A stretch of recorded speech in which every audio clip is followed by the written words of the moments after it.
Wisconsin.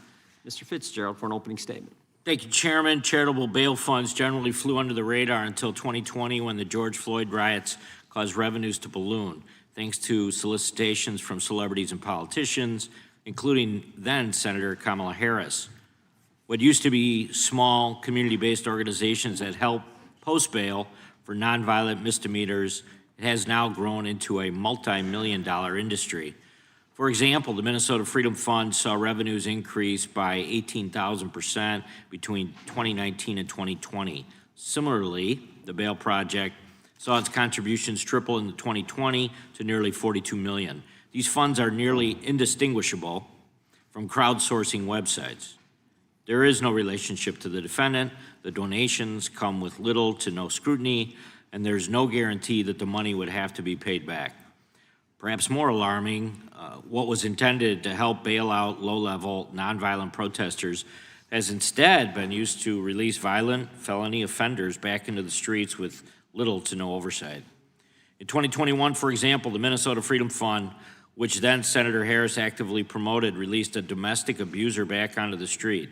2 weeks later, the man, George Howard, was charged with second-degree murder for a road rage incident.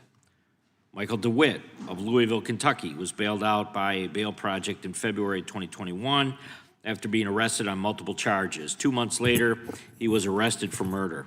Sean Michael Tillman, 3 weeks after having his bail paid by the Minnesota Freedom Fund, murdered a man at a light rail station in St. Paul and is now serving a life sentence for that crime.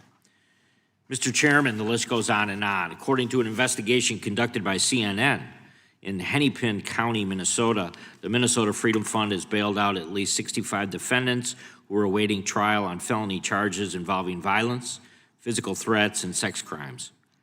Similarly, in Indiana, of the roughly 1,000 defendants released on bail supplied by the Bail Project between 2019 and 2021, 24% had previously been charged with a crime of violence, and 35% were accused of felony charges and had a previous charge of at least one crime of violence. And because these funds are crowdsourced, there's no incentive for the defendants to show up for their court date. And guess what? Many of them don't. Again, according to that CNN report, nearly 42% of the roughly 500 defendants bailed out of the Minnesota Freedom Fund later failed to appear at one or more court hearings between 2021 and 22. This is the absolute real problem with these funds. Commercial bail companies, by comparison, had a failure to appear rate of only 22% during the same period. This is why many states have begun regulating the use of charitable bail funds. Georgia, for example, limits the amount of cash bonds a charitable bail fund can pay in a given year. And Indiana prohibits the use of charitable funds from posting bail for violent felony offenders. Unfortunately, state-by-state patchwork will not solve this problem. That's why I introduced the Keeping Violent Offenders Off the Streets Act. The bill makes a small but important change.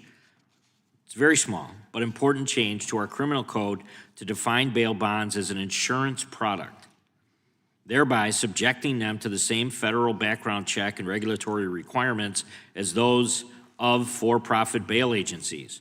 This all falls under the Federal Comprehensive Crime Control Act of 1994. This change would also bring charitable bail funds under state insurance regulation, giving states the ability to better scrutinize the use of these funds. Let's be clear, this bill does not outlaw the use of charitable bail funds. Let me say that again. It does not outlaw the use of them, nor does it regulate the posting of cash bail by family and friends of the accused.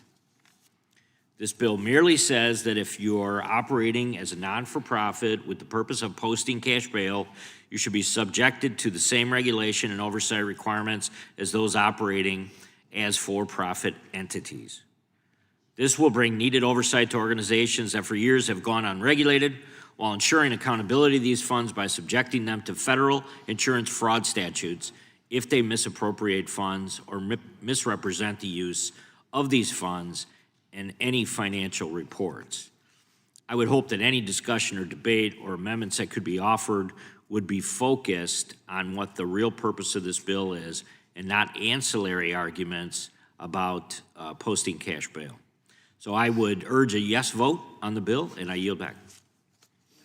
The chair